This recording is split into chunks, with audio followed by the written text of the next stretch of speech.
Okay, I'll call the meeting to order at 7:04. Can we have a roll call, please?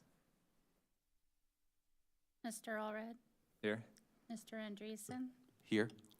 Mr. Hopkins, Mr. Fell, Harlan, Mr. Rose, Here. Ms. Sims, Ms. Yu. Here.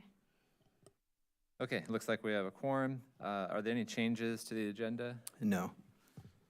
Approval of the minutes, do we have previous meeting minutes that are out there, or?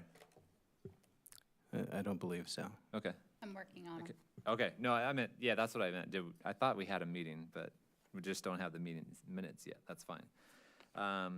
Communications. Do we have any communication? Well, we received one communication that I passed out.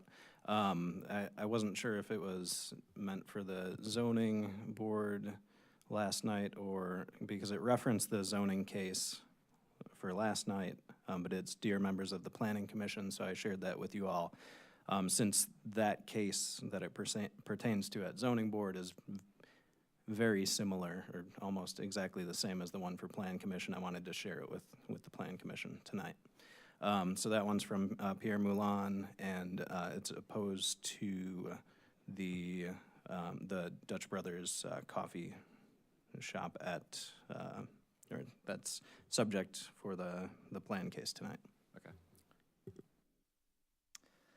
Continued public hearings, we have no continued public hearings. Old business, we have no old business.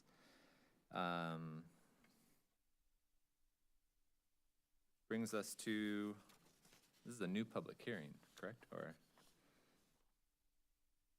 Yes, yeah, that should actually be under new public hearings. okay, Sorry about that's that. what I thought. Yeah. So, new public hearing, plan case number 2496 SU24, a request by Jonathan Thompson on behalf of RSCC LLC for a special use permit to allow a drive-through for a proposed restaurant at 809 West Green Street in the B1 Neighborhood Business Zoning District.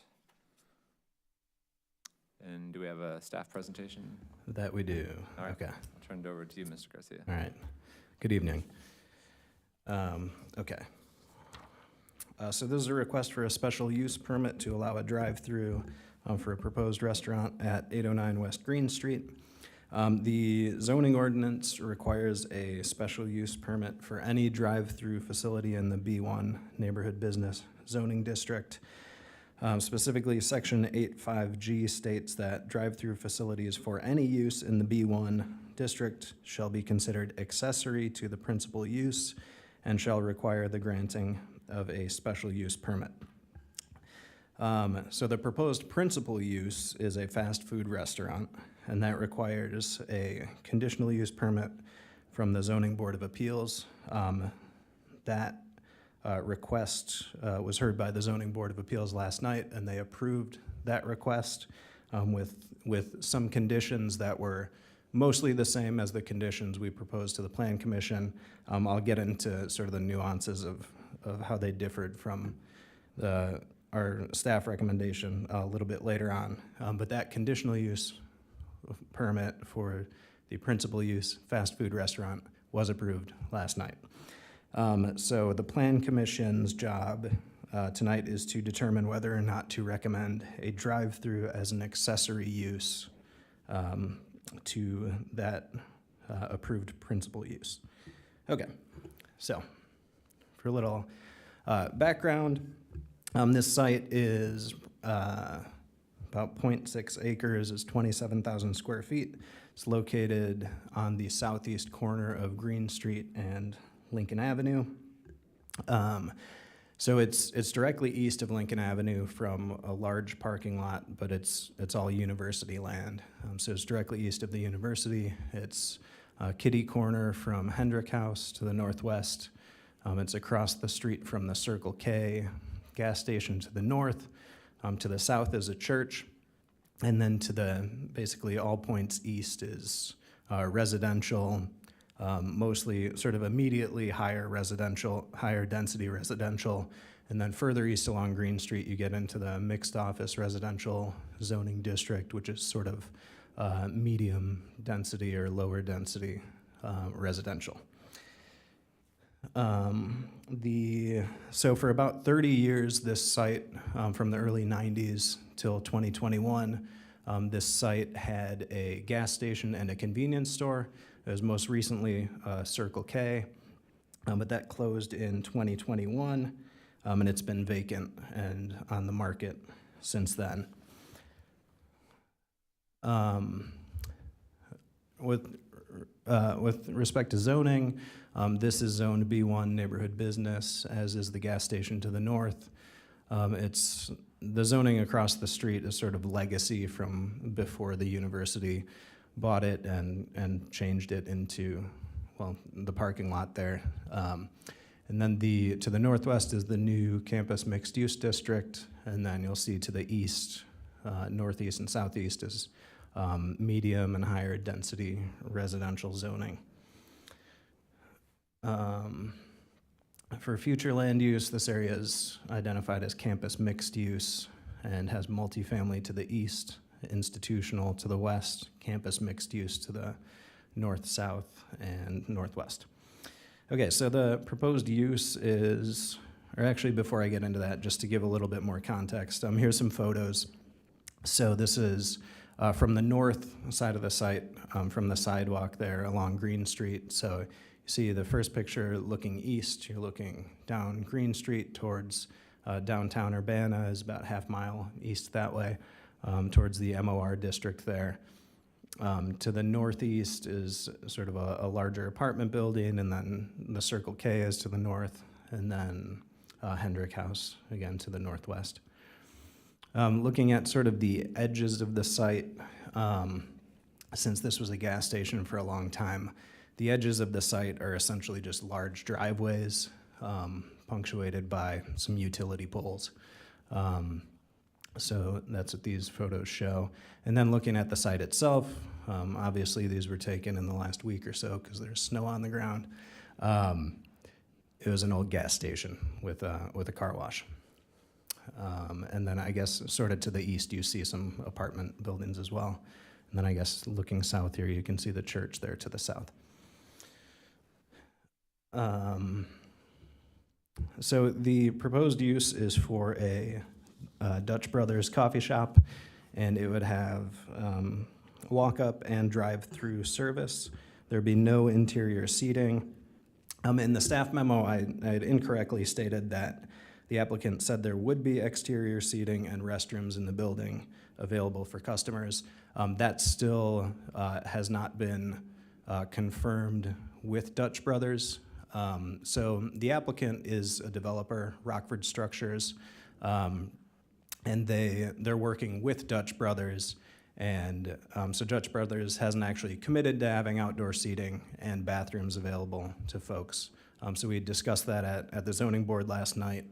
One of their recommendations was that they strongly recommend that outdoor seating and restrooms be provided.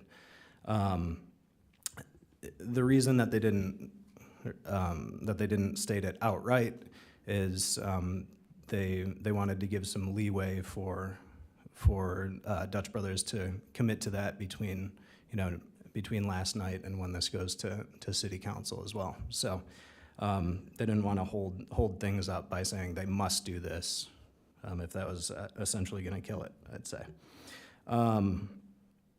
Okay, so Dutch Brothers, Dutch Brothers sells coffee and coffee drinks and other soft drinks and a small assortment of snacks. Now, typically, Dutch Brothers sites are auto-oriented in their design. When the applicant came to us many months ago and sort of pitched the idea for a drive-through coffee shop on this site to us, we saw their initial site plans, and we said we would need to see something that's a lot more pedestrian-oriented, that actually fits in with the area better. So the site plan before you is really responsive to what the applicant heard from staff over the last several months. And I'll get a little bit more into that here in a second. Yeah, so let me see. Yeah, here's a little bit more zoomed in of a site plan. So you see that they placed the building close to the corner of Green Street and Lincoln, so that it's really oriented where if you are walking there, you're essentially prioritized. You have first priority, so it's not just auto oriented first. It's really responsive to being able to walk there from the neighborhood. They've got a direct connection here to the sidewalk with this paved area between, and then the ordering window would be right under here, so you could just walk up, order, and then go on your way, or if there's outdoor seating, you could sit there and enjoy your drink. The parking is placed sort of on the edges of the site, so it's not like a typical sort of auto-oriented design where you'd see parking between the building and the sidewalk often. So they've kind of moved it to the side. There's a couple spaces on the interior here as well. The drive-through itself, which is, again, what Plan Commission should be focusing on tonight, is on the south, or is to the south of the building, and the access to it is just from the northeast part of the site, which is kind of key, and I'll get into that in a little bit when I talk more about access. And these are preliminary plans, so there's not any bike parking shown on here, but the zoning board agreed with staff's recommendation, and the applicant is on board with providing at least 6 bike parking spaces on site.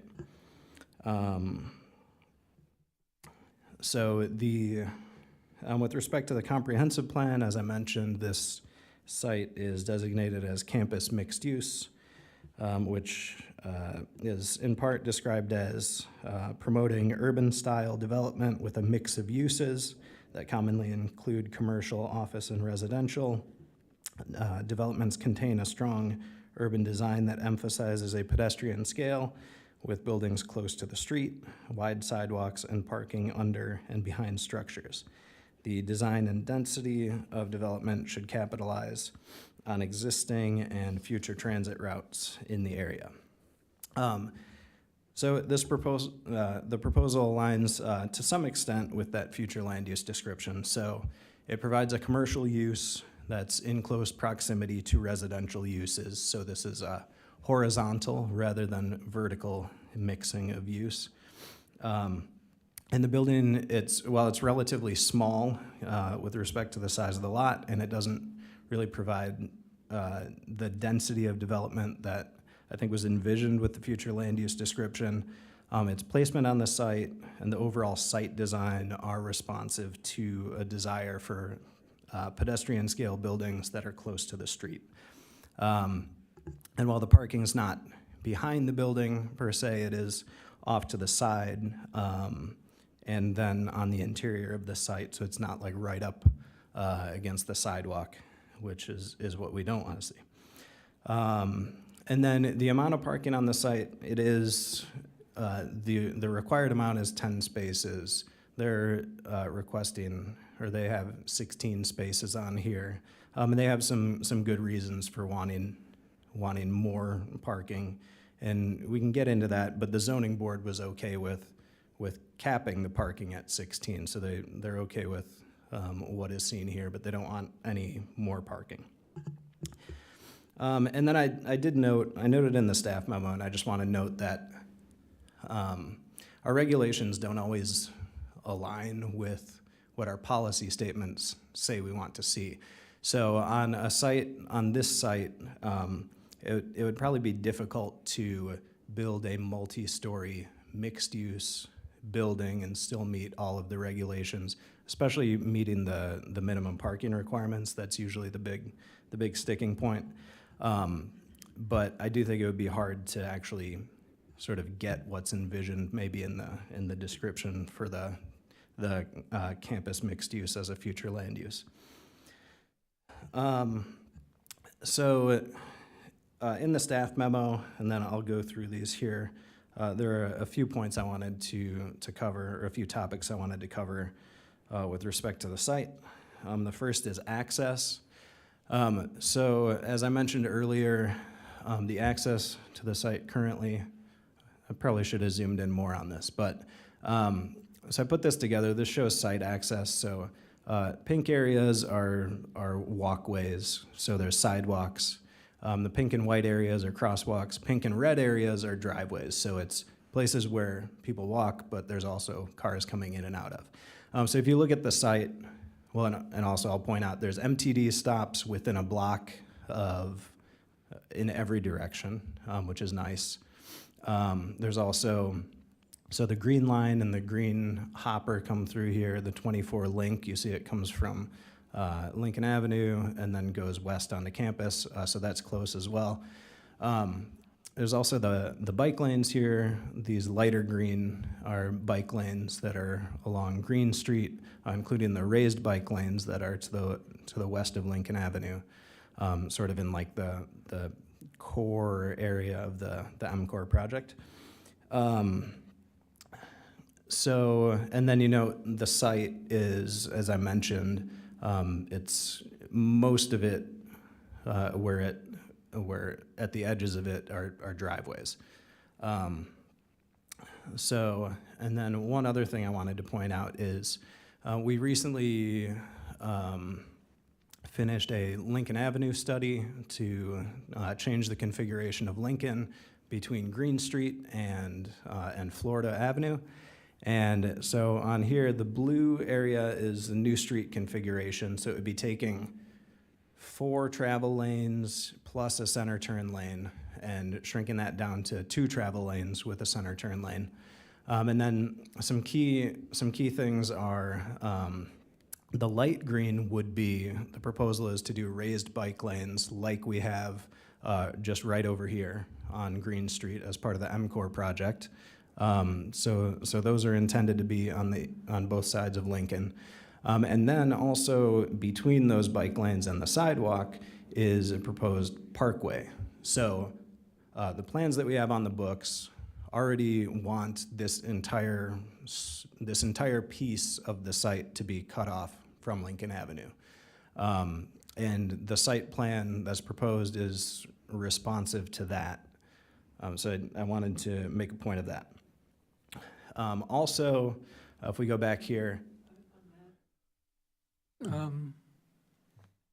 But the parking lot just to the south will still have access to Lincoln Avenue, yes? Or no? Yeah, that's probably just an oversight. I'm not criticizing the graphic. I'm trying to understand the policy statement here. Parcels Yeah. on the east side, I don't know what all the feedback is, but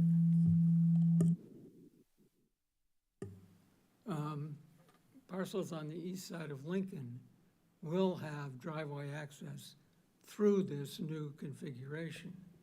I mean, if they already have it, I'm sure that we would work to make that happen. We can't cut off driveway access, right? But if this proposal goes through and they go ahead with the plans that are on the books, that access would be cut off, which would, according to these plans, would be. I want to discuss that later, but I just wanted to make sure I understood. Okay. All right, so all of the existing driveways then would be sort of consolidated to the northeast point of the site along Green Street, which I think is good for several reasons, but I'll get to those in a few minutes.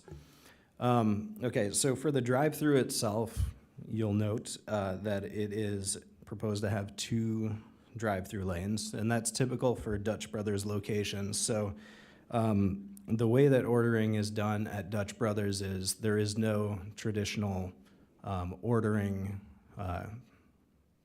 window that you go to. So they actually have employees come out and take orders from your car. And they've found that having 2 lanes is more efficient, and that allows them to get people through more efficiently. And that's the way that they do it at most of their locations. So, and this is similar to other fast food chains. So Seven Brew, I don't think they actually have people take orders at the cars. I'm not sure though. But the Seven Brew that just went in up at Broadway and University Avenue has 2 drive-through lanes. I think the Chick-fil-A over on Prospect Avenue in Champaign has 2 lanes, and I believe they have people come out to your car and take orders as well. So I think this is kind of a newer model that folks are using because it's superior to having just 1 lane, they've found. So, you know, initially I think 2 lanes, you might think that that's worse than having 1 lane. But this does allow for cars to actually queue up on the site rather than get into a situation where, you know, if you had this same amount of cars queuing up in 1 lane, they might get back out onto Green Street, blocking the sidewalk, blocking traffic.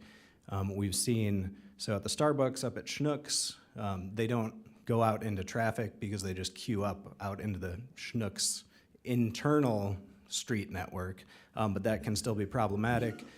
Jimmy John's up on Broadway has been problematic over the years, especially at lunch times, people queuing out onto Broadway Avenue. So really, I think having 2 lanes here makes more sense and is a better configuration than having 1 lane.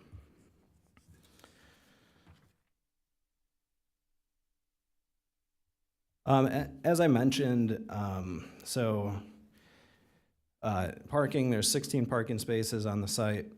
In the staff memo, we recommended 10. But regarding parking and landscaping, the zoning board did already set conditions related to each of those, which, as I mentioned, they set a maximum of 16 parking spaces for the parking. For the landscaping, they just went along with the staff recommendation that was in the zoning board memo, but that's also in the plan commission memo. So I'm not sure if we really need to get too much into those tonight, since the zoning board was looking at the entire site. But we certainly can, because I don't think you can necessarily divorce looking at a drive-through as an accessory use without also factoring in some of these other things. So I'm not trying to shut that off. I'm just trying to keep us focused on the drive-through as the accessory use. Okay. So for a special use permit, there are 3 conditions that you need to consider. So the first is that the proposed use is conducive to the public convenience. So this site location in itself is already conducive to the public convenience. It's at the corner of 2 prominent streets. And then the site design itself is also, so it makes it easily accessible whether you're walking, whether you're biking, taking a scooter, taking MTD, or driving to the site. So it is conducive to the public convenience. And then I would also say that having a drive-through that is less likely to queue up out onto the street, and also then not having access off of Lincoln Avenue, I think should minimize the inconvenience to the public as well. So we find that this criteria is met. And I do, so one thing I like about this site plan is again, it kind of prioritizes if you're walking to the site. So as I like to say, it's like they made walkability the default setting. So, okay. Criteria number 2 is that the proposed use will not be unreasonably injurious or detrimental to the district in which it shall be located or otherwise injurious to the public welfare. So this meets this in several ways. First, again, the 2-lane drive-through should minimize the chances that cars queue in a detrimental way. Second, it's been designed to eliminate access, automobile access on Lincoln Avenue, which has more traffic and therefore more potential for crashes and public harm than putting the access point on Green Street. And finally, it's been designed so that automobile access is coming through just that one point on the northeastern corner of the site, which is the least problematic place to put it. So we find this criteria to be met. And then finally, the third criteria is that the proposed use conforms to the applicable regulations and standards of and preserves the essential character of the district in which it shall be located. So the B1 district is intended to provide commercial areas of limited size for the convenience of adjacent residential areas for needs occurring regularly or frequently. So coffee and other caffeinated beverages are frequent needs of people who drink them. So, definitely daily, sometimes multiple times a day. And so while a drive-through would certainly serve customers who don't live in the immediate area, again, the site's been designed in a way that sort of prioritizes nearby residents who are walking or biking to the site and giving them the most convenient access to it. And then, and I say this in the staff memo, but this is a pretty prominent street corner. It's got a lot of traffic that passes by every day of people who do not live in the immediate neighborhood.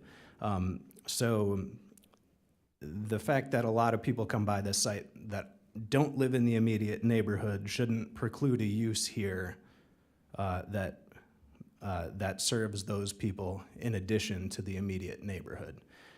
So yes, the B1 district says this is neighborhood business, you should serve the immediate neighborhood. Yes, so it's doing that, but I think to think that you're only going to serve the immediate neighborhood at this site is not, not correct. So we find that this criteria is met as well. So the recommendation, so first I want to go through here are the conditions that the zoning board approved last night. So these are slightly different. The bold text is what differs from what we had recommended to both the zoning board and the plan commission. So number one is that the development generally conform to the submitted site plans. Number two is changed slightly by the zoning board to say the number of automobile parking spaces shall be 16 at most. Number three is at least 6 bicycle parking spaces shall be provided. Number four is a landscape plan is required prior to construction with at least having some sort of bushes or shrubbery on the west side of the site. And then number five, as I mentioned earlier, is that outdoor seating and restrooms available for customers are strongly recommended in the final plans. So my recommendation to the Plan Commission would be to essentially approve this or recommend this for approval to the council with one condition, which is that all the conditions approved in the ZBA case are met. And then if you wanted to add additional conditions, you would add those onto that. So that concludes my report, and I can take questions. The applicant is here as well. Thank you, Mr. Garcia. Do we have any questions for staff? Mr. Hopkins. I've got lots of questions, but I think under the circumstances, we could deal with them all during discussion. Okay. Anyone else have any questions? No, I have matters for discussion that I think are best put off till then. Okay. I have some questions then. Okay. So just to clarify process, because I think something that you said was a little confusing. Okay. So you mentioned that the condition number 5 here, the fact that the outdoor seating and restrooms are not necessarily a sure thing at this point, and that ZBA, Zoning Board of Appeals, didn't require that as a condition, but just strongly recommended that happen. With the, you said something like with the idea that they wanted to leave some flexibility before, so that it could be resolved by council, but the Zoning Board of Appeals is the final decision for approving the conditional use permit. right? Correct? Correct, yes. Okay. So council won't have a chance to change that. Well, so I suppose that they could make a condition that says that they need to have outdoor seating and restrooms. I'm not sure if that directly ties to what they'll be voting on, which is the drive-through as an accessory use. So, I think they could do that if they wanted to. Okay, yeah, I'm just trying to Yeah. make sure everyone is clear and the public is clear about the process and who is approving what and what we are acting on and what council is acting on as well at some point in Yes. the future. Okay. I have become less clear than I was. There is no way, under the strict interpretation of the ordinances, that anything other than the recommendation that the zoning board of approve gave can be enforced. Well, I think That he's I saying, know of. I think he's saying that council could place a condition of the approval of the drive-through that Right. affected the site plan to require. Yeah. Okay, so they you're could- using that logic to say that the council could add a condition. Well, I mean, they could say, sorry, I don't want to give the impression that the zoning board was saying, well, we're just gonna, we're going to let let council make that condition if they want to, but the zoning board didn't want to make a binary condition and say, you have to have this. So Because they it was, don't have to have it. because it was kind of up in the air. So, Okay, just wanted to clarify that. Another question. So, yeah, good thing that they're vacating the driveways on Lincoln and removing those points of interaction between cars and pedestrians and cyclists on Lincoln. Are there any spacing requirements in our manual of practice that address how far driveways should be from intersections, particularly signaled intersections? So we defer to, or we use the CUAT's access management guidelines, but they're called guidelines for a reason, because you can have situations like this where, well, if you say adhered to the guidelines, which might say, well, you need to be, 150. These aren't the guidelines. I'm just throwing this out there. But if it said something like you need to be at least 150 feet away from an intersection where one of the streets is an arterial, which Lincoln is, you wouldn't be able to have access to this site at all, right? So typically the general rule is that the furthest you can make it away from the stoplight is best. So, Okay. yeah.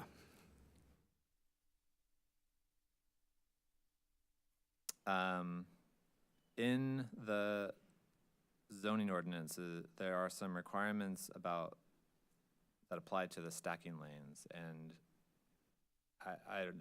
the drawings weren't dimensioned, clear enough for me to be able to make these kind of determinations. But are those requirements met? Have those been checked? Let me see.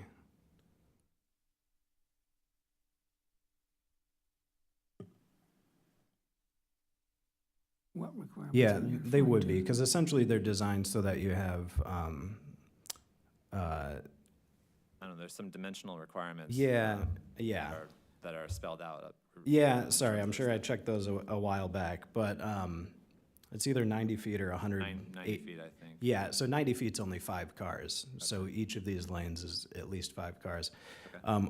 Also, though, if you have an eagle eye, the way that we've defined that is sort of the old way of thinking, where you're definitely going to have an ordering, a physical ordering, whatever, speaker. Yeah, kiosk or whatever. So in this case, with people coming out and taking orders from everywhere, in future zoning ordinance, we might want to refine how we word that, I'll say. Okay. Then I think the last thing, just to clarify, so, when we have a rezoning, one of the criteria that we take into consideration is the length of time that a property's been vacant. And I know that's not the language in our special use Right. permit criteria, but I have seen in other places, special uses considering that as something. Is that something that is a consideration here or not? Should we not think about that? Well, I mean, you might be able to tie it to one of the criteria, like, is it is it conducive to the public convenience to have a site sitting vacant for a really long time? You might be able to say that. Okay. But to be clear, the LaSalle criteria do not apply to a Correct. special use permit. Correct, yeah, we have the three criteria, but if you can tie something logically to the criteria, then you can make that argument. Yeah, I just wanted to clarify that because it is mentioned in the memo and you mentioned it again tonight, the length of time that it's been vacant. So not something that is directly spelled out in the criteria. Correct, yeah, and usually we mention that just to sort of give a fuller understanding of the site and its conditions. May I ask? Mr. Rose? In addition to ordering done by people who come out to take orders, does not this coffee shop take online orders? I looked at their website and it appeared to do so. Yeah, so if you get out your magnifying glass, they actually have some spaces here that say order ahead parking signs would be here and here. So there would be a couple spots for people if you wanted to order ahead and not then have to get in the queue. So people who order ahead would not get in the queue. Correct. To me, this is a concern because if congestion at the entry becomes a problem, people who have already ordered would not be inclined to drive away in order to avoid the congestion. Their credit card has already been charged. You mean like if they've ordered online? If they've or- ordered online, yes. I see that means of ordering as possibly contributing to a congestion if congestion occurs. Okay. I thought of something else to ask too. Yeah. Oh, did you have a question, Mr. Hopkins? I'm having a problem with the level of questions being asked. In my view, we haven't heard from the applicant, and to me, there are just so many more to be asked, Well, I have, and I'm not sure where we're going. there are things that I want staff to clarify that Yeah. there are things for staff to clarify, and then I think we can ask the applicant to come forward as well. Okay. So would it be possible to restrict the exit to right turn only? Or would that be, since there is no physical impediment to turning left out of the driveway, would that be something that just is not worth considering? It's something that is, I mean, anything is possible. That's possible. I know we had discussed that many months ago, and I honestly can't remember all the nuances of the conversation, but I know we were okay with it not being restricted to right in, right out.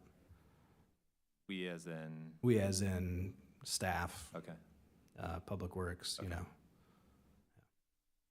okay. Any other questions for staff? Well, sorry, now I'm thinking back. So, I mean, if you're coming in off of Lincoln Avenue and your final destination is back on Lincoln Avenue, you're not going to turn right on Green Street and then pull a U-turn or turn right on Green Street and go through the neighborhood. So, if we forced people to turn right, that would probably create more issues than just allowing them to turn left out of here. Yeah, potentially. We can discuss that. Yeah. Okay, any other questions for staff? All right, if not, I would normally go over the rules for public hearing, but we don't have anyone in the audience other than the petitioner. So I will just ask the petitioner, or give them the opportunity to address the commission if they would like to.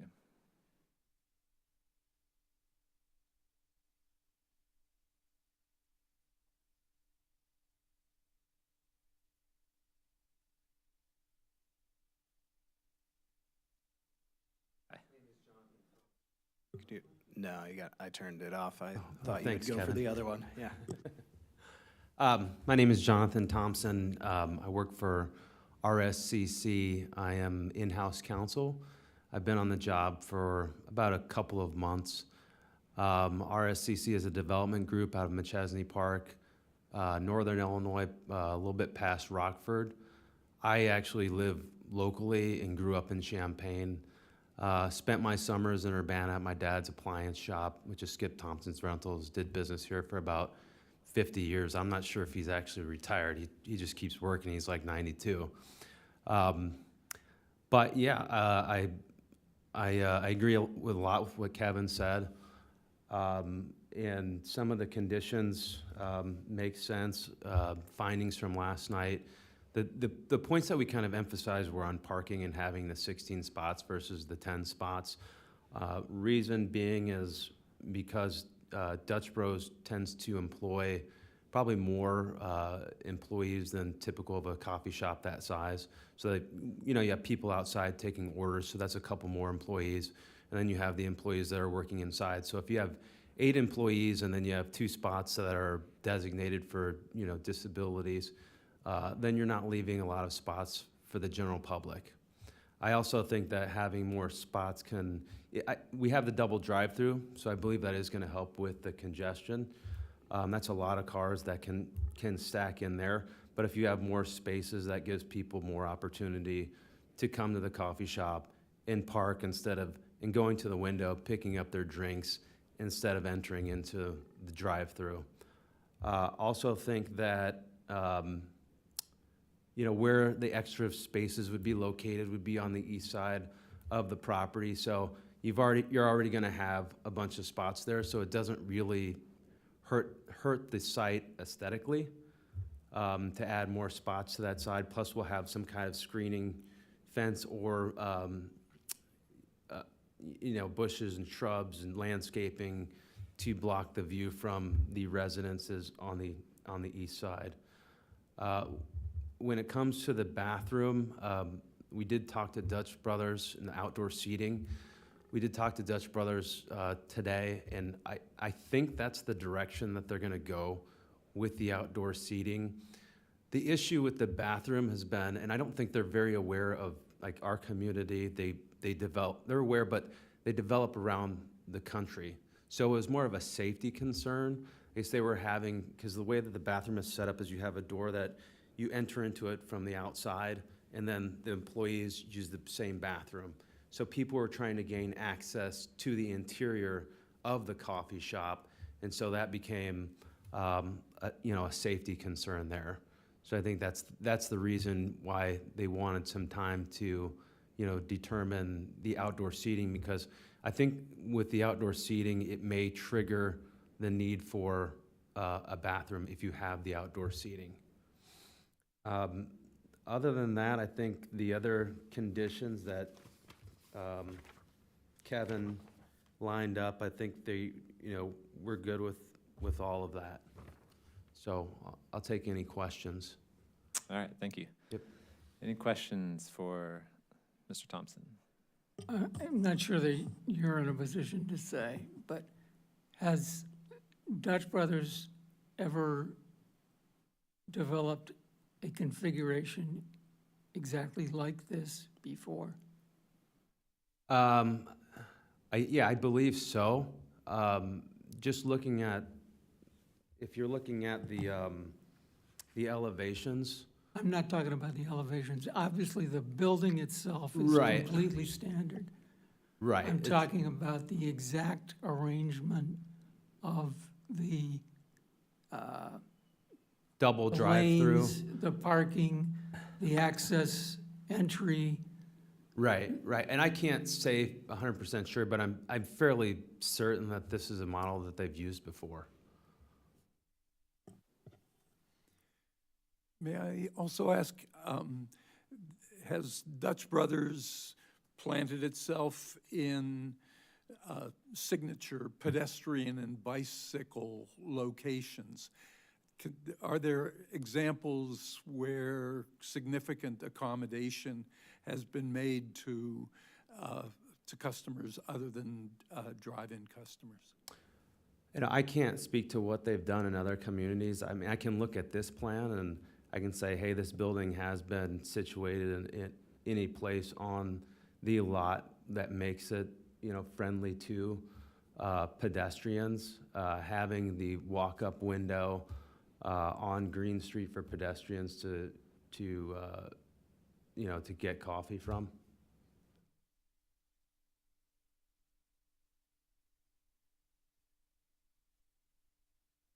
Any other questions for the petitioner? Can you tell us a little bit about what the landscaping would look like? I mean, you mentioned screens in the eastern edge between the parking and the residential uses, but is there anything planned There, to sort of screen the stacking lanes from what's going on Lincoln Avenue? we don't actually have a plan yet for landscaping. That's something that is to be developed and worked out I believe we would work with Kevin to determine the landscaping plan. And we obviously want to make it look aesthetically pleasing and take into consideration, any kind of screening that would be very sensitive to what the city would want there. Was that one of the concerns that there was something in the memo about, Yeah, I mean, I think especially if you had recommendations for landscaping to address any concerns you might have with the drive-through, I think this would be an appropriate place to discuss those and then, hash those out. okay.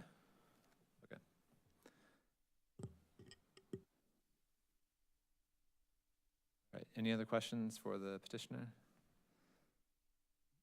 Did I understand, Kevin, to just say that issues related to peculiarities of the circulation are to be discussed now? Well, I was talking about landscaping, but if you have things to say about, about circulation pertaining to the drive-through, then I'd say this is a fair place to be talking about those. Yes, right. Yeah, not, right. Yeah, Okay. just if you have a question for the petitioner about things, then to clarify, but we'll get into discussion here in a few minutes or sooner. All right, thank you, Mr. Thompson. You're welcome, thank you. And then, so I wanted to maybe clarify or maybe answer one of the questions. So Mr. Rose asked whether Dutch Brothers has ever done sort of a site in a pedestrian-friendly, walkable area or in a walkable way. So it's my understanding they definitely have locations that have walk-up windows. So that's something they do with relative frequency. It's my understanding that they've not done any locations without drive-throughs, though.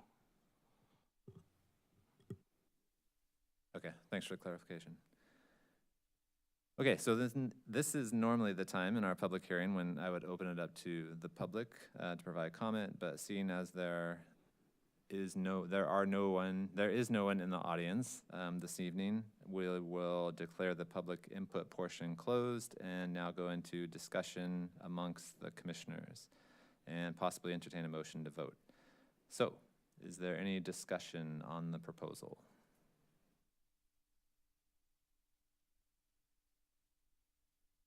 Mr. Rose.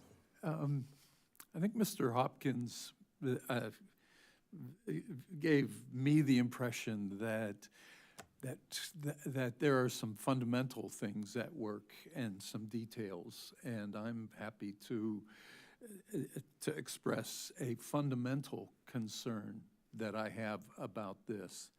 I appreciate the staff going through the criteria, but it's the applicant who answered the 3 criteria that the city of Urbana poses. And the city poses these 3 criteria in order that the petitioner be responsive to the intent and needs of the city. So I go not to the staff's answer to the 3 criteria that are posed, but to the applicants, and I find them completely deficient. As deficient as a plan would be missing fundamentals in the plan. We posed 3 criteria, and in each case, the answer is given in 2 paragraphs, and the first paragraph provides nothing but a rephrasing of the criteria that are posed. That's not why we posed them in order to get rephrased. We posed them in order to get them answered. And when we look at the second paragraph answering each of these, I find the answers to be non-responsive. Explain how it's conducive to public convenience. Answer, Dutch Brothers is the fastest growing QSR in the United States. The lot has sat empty, etc. These fail to identify what the city of Urbana wants and needs out of a property like this. The same thing occurs in the second and in the third. I have real difficulty approving an application that shows that shows this level of deficiency in addressing the wants of the city of Urbana. That's a fundamental concern that I have. Mr. Hopkins. Okay, I will be voting to reject this application. And I'll do that on the initial basic premise, which is dramatically reinforced by what I view as completely unsuccessful attempt to create a viable site plan. So we have a comprehensive plan that has specified what we intend to have happen in these areas. It identifies this specific property as the plan's CMU, not the new zoning CMU. The criteria, even as staff admit, align to some extent, I would say to a minimal extent, but mostly contradict the fundamental purposes of it. A drive-through specifically does not belong at this location. It's completely anathema to what we're trying to do on the edges of the university campus and in high or concentration areas. It has the effect of bringing automobiles to an intersection and location where we're trying to avoid adding automobiles that don't need to be there. And we're trying to create a zone of our city where people park when they arrive and walk once they've arrived. So this is fundamentally the wrong place for a drive-through operation. So that's the fundamental underlying. I now want to reinforce this in case this thing actually does go through, by pointing out how additionally amplifying the inappropriateness of this, the site plan is. And it's hard to know where to start, so I'll start with a couple of things. The site plan does not show a convenient way for people coming from any direction to get to the walk-up windows. People are gonna arrive at the corner, all right? From the corner, they have to walk around to Green Street and then back up. If they were really designing this for pedestrian access, there would be pedestrian access. There isn't. Okay? That this is fundamentally a walk-up and drive-up does not make sense. Most of the year, people are not going to sit outside in this community to get a coffee. So the pretension of outdoor seating is, in my view, almost meaningless. Having operated in a university building up the block on Lincoln, and being the one who arrived early in the morning, I am aware that at that time, a homeless person was using the facilities each morning. The idea that there's going to be a public restroom with outside access here is, in my view, nonsense. It's not simply a security question, it's the idea of what is this location about. So the idea that you can have a walk-up outdoor as a way to create something that belongs here, in my view, is completely unpersuasive. Now, the reconfiguration to get the drive-through to work, if you simulate movement of automobiles, this thing is a grid-like nightmare.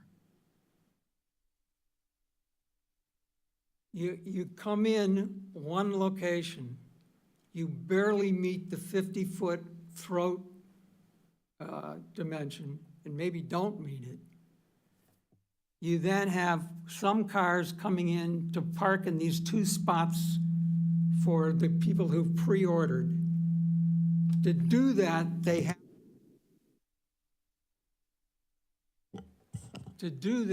they have to cross the traffic exiting because you have a two-way exit.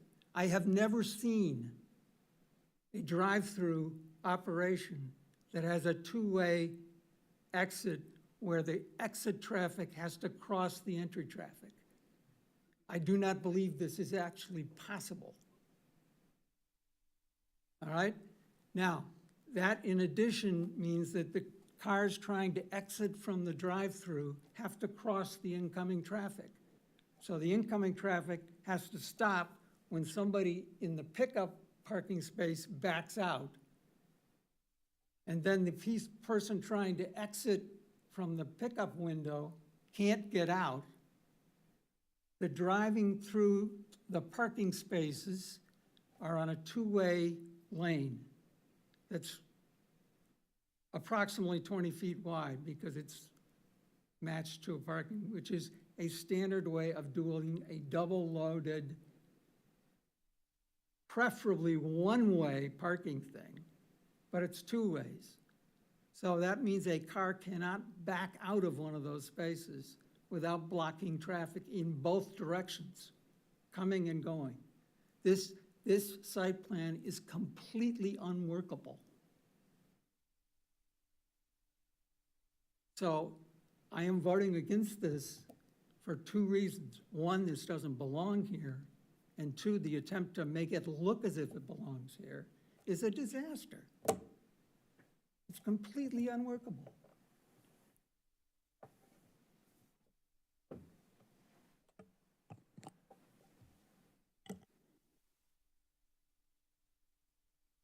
Any other comments for discussion? My notes say traffic pattern unworkable.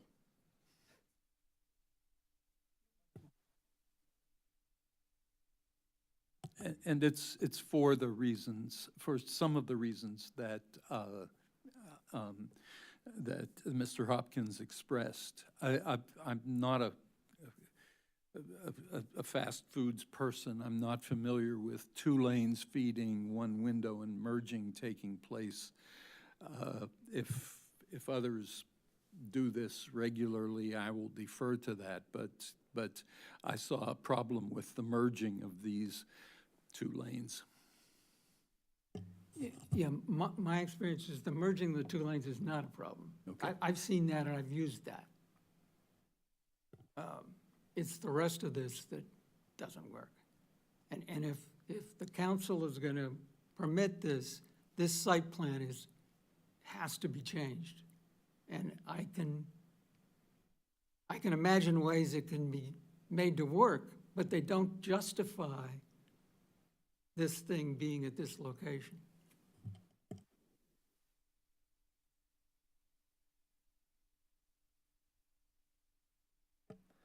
Any other comments? And I'll add my concerns. I mean, the circulation within the site, I agree with these concerns. These are things that I was having trouble understanding how they would work. But I also think there's concerns with the entry and exit to the site, which is why I was asking questions about spacing guidelines from the intersection to a driveway or restricting, left turns.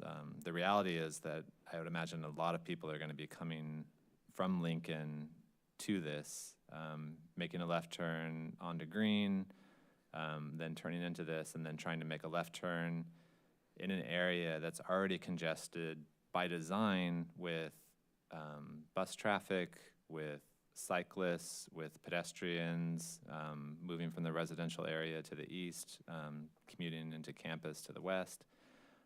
And now you just have another reason for, potentially harmful interactions when cars are trying to make that left back onto Green and then quickly make a left back onto Lincoln.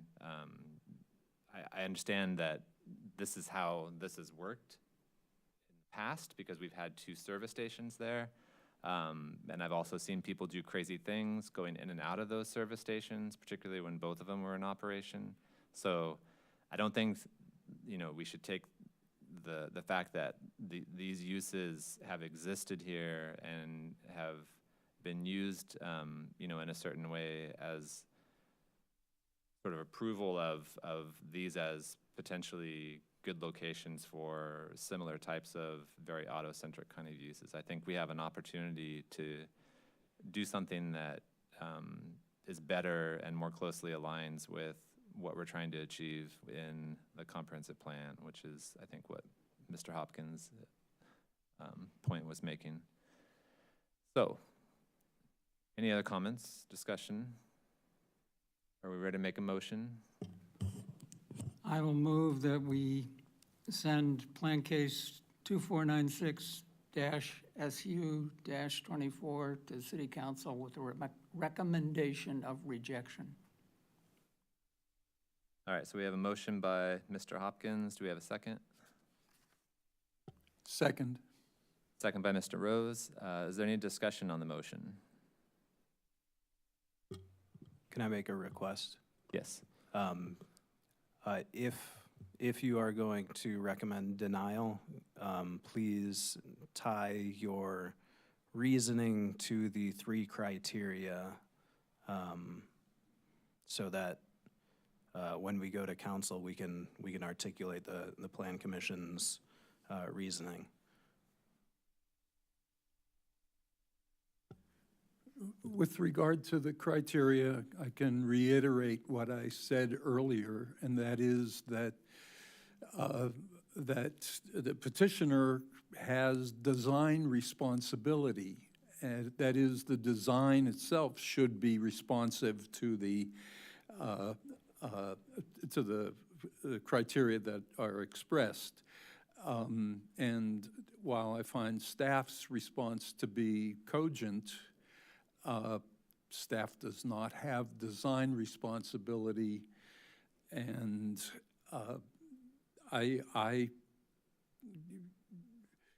I think this is a bar for me. The applicant has to show a cogent response to the three criteria.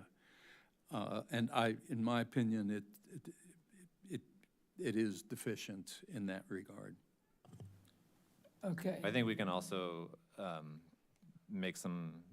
address some findings that respond to the three criteria in our own assessment of those criteria, regardless of what the applicant has said. Yeah, I think the task is to organize them around these three criteria. So that the proposed use is conducive to the public convenience at this location. For reasons based on the comprehensive plan, a proposed drive-through is not consistent with the intended pattern of mixed use in relation to the university at this location.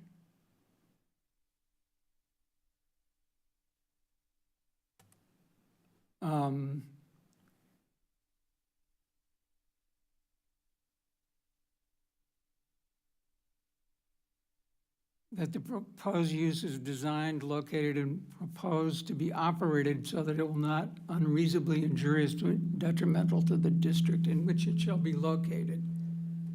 I think all of the things I described about the site plan is unworkable for pedestrians, it's unworkable for parking for people ordering, it's unworkable for parking, it's unworkable at the entrance because of cross-traffic conflicts.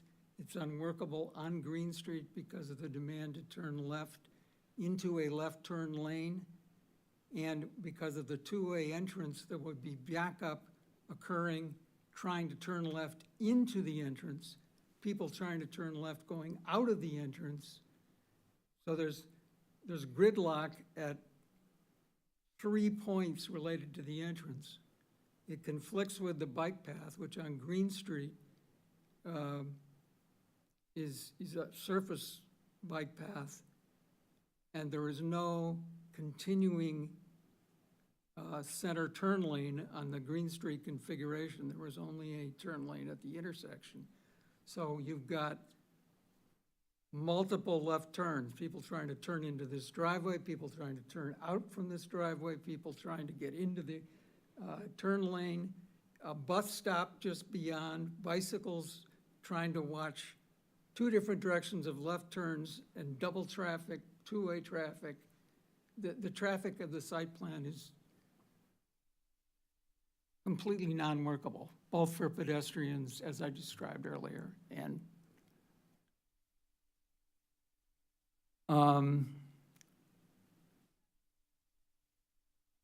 that the proposed use conforms to the applicable regulations and standards of and preserves the essential character of the district in which it shall be located.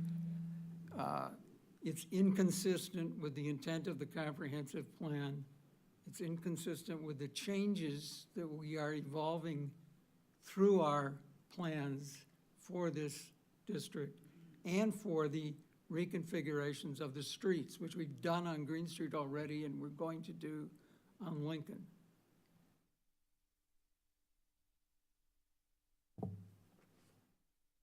And if you want to come up with, sort of better versions of that, you've got the transcript of all of the things that we've said earlier, but I think that would meet it.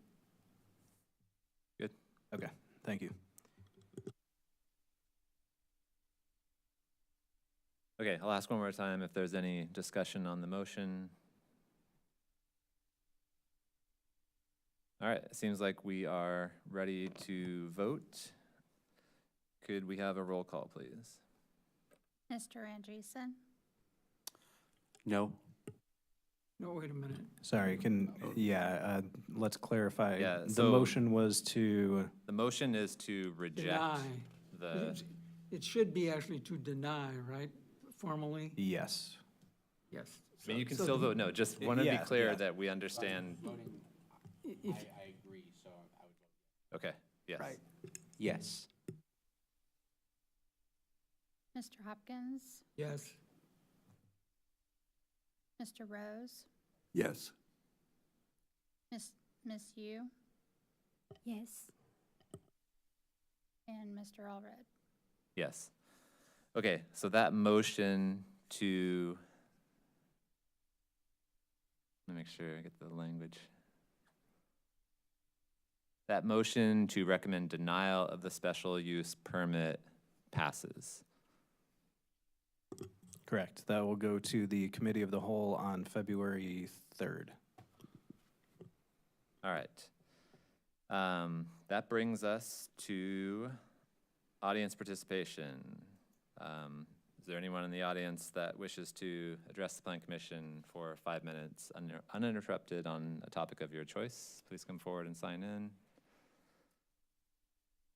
All right. No takers. Do we have a staff?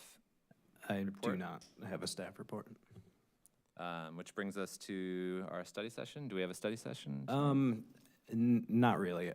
So with the holidays and everything, there just really hasn't been enough time to prepare anything. I think the only thing of substance, and I can show that to you all, is I did make the updates to the development opportunities map, so I was able to knock those out. So I can pull that up if you all would like to see that, since that's a little bit of progress on something. Sure. Okay.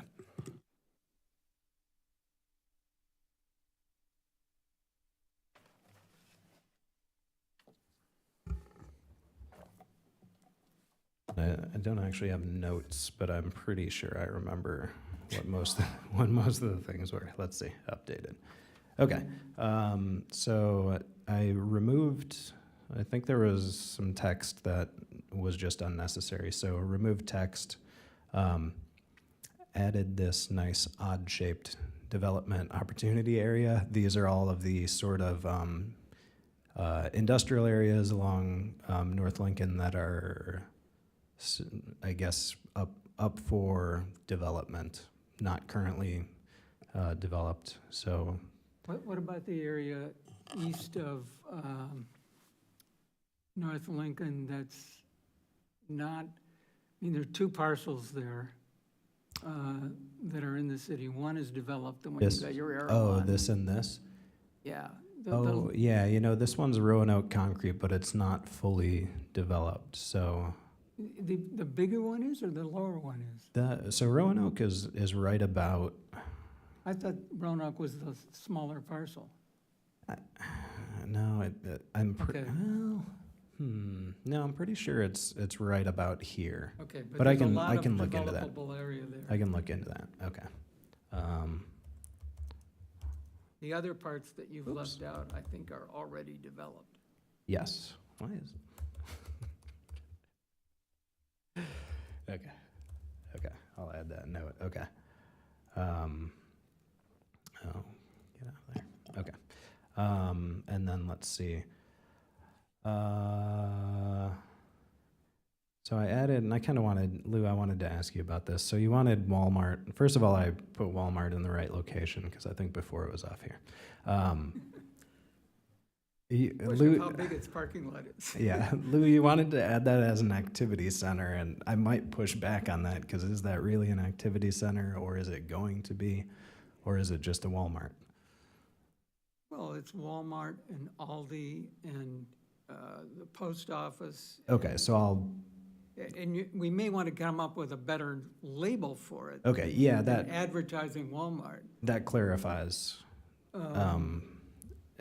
And I would shift it so that it includes the That's- yeah. Aldi corner Yeah, and the opposite side, yeah. Right. Okay. The Walmart is not the activity center. Okay, The activity that- center is a cluster. That makes much more sense. Okay, thanks. What if we labeled, like, what if we labeled the activity centers, activity center, and then push the Walmart? So the activity Yeah. center is not Walmart, the activity center is something more towards, that street, whatever. East University? Like High Cross? High Cross, so Oh, that yeah. it's capturing the post office and, Right, that's Yeah. what we just. Yeah, we're agreed, I gonna, think, we're gonna is- shift that over, so It's it the kind of- intersection. Yeah, yep. Yeah, and then That also means that the arrow should not make a right angle into Walmart. The arrow should go to the intersection. okay, all right.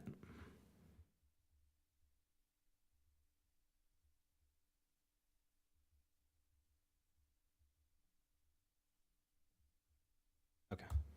Oops. What? I just want to save it as is. Just let me save. Oh, come on. All right, I'm just gonna do it.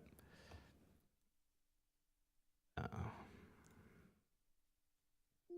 Obviously, okay. All right. I added the Kickapoo Rail Trail as a corridor going all the way through town. Maybe we can make that a different color corridor. So, I mean, our color for corridors, and I'm Yeah. thinking out loud. yeah, I mean, it could be a different color because it's a A different kind of corridor. yeah, it's But a anyway. corridor without, I'll say consider, Yeah. Since we have park space yeah, green, we could make that green color, which is not perfect either, because it's actually a very different kind of space than a park, but anyway. okay, whoops. Let's see, what else did I do here? I think, was University? There was something else I changed. I think University Avenue just going all the way through town. I don't think that was a corridor before. But it should be. That's why yeah. Okay, I agree with And that. I kind of had it end over here by Casey's, because then it I kind agree of, with that, too. then it kind of splits and, The okay. rest is actually Yeah. just a ramp Yeah, from the traffic light. yeah. Now, have you removed all the annotations, or you just have them turned off? I think I removed there were only a few annotations, and so Okay. I took those off. Because I think this is going to be A a little harder to read with no labels. Hold on. No, I think when this exported, it didn't export. It, or maybe I did remove the Anyway, annotations. Okay. I think. If we want annotations, I can add those back, because I know we had, It's a level of worrying about that I don't think we need to Right, talk about right. now. It's more But- like, look at the thing and see if it reads well. I mean, those are the main things I did. I also did some behind-the-scenes things that'll make it easier to update. But I think those were sort of just the main things that came out of our previous discussions, so, Looks good. okay. and I think something else you were gonna do was show this to Brad at UCSD and confirm what we're displaying Oh, about the right. sewer. Yeah, Okay. yeah. I'll add that. And that's an example of where I think the annotations Yeah, would be useful. Because although the legend is actually good and the graphics work as a, unannotated map, oops, I find annotations simplify map reading. okay. All right, it's a pretty nice-looking map, though. I like it. Yeah, I like what I the agree. students came up with good guidance.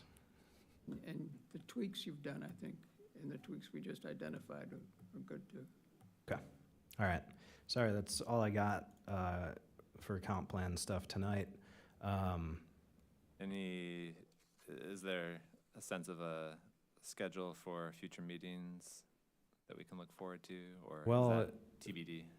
I mean, it's to be determined. We're hoping to kind of, so we've got 3 weeks between this meeting and the next plan commission meeting. So the plan is to knock out a lot of stuff between now and then. So hopefully at the next plan commission meeting, we have more substantial things. Like I know, so Andrea has been on vacation, but I know she's been working to make edits and get that posted to the actual web version. So it's really just taking a lot of our discussion stuff and making the changes, which takes a lot of time, but hopefully we'll have something, and we want to get that to you all in advance of that meeting, you know, at least a week in advance. So we've got a couple weeks to crank out some stuff. Any other questions for Kevin? All right, with that, we are adjourned at 8:24.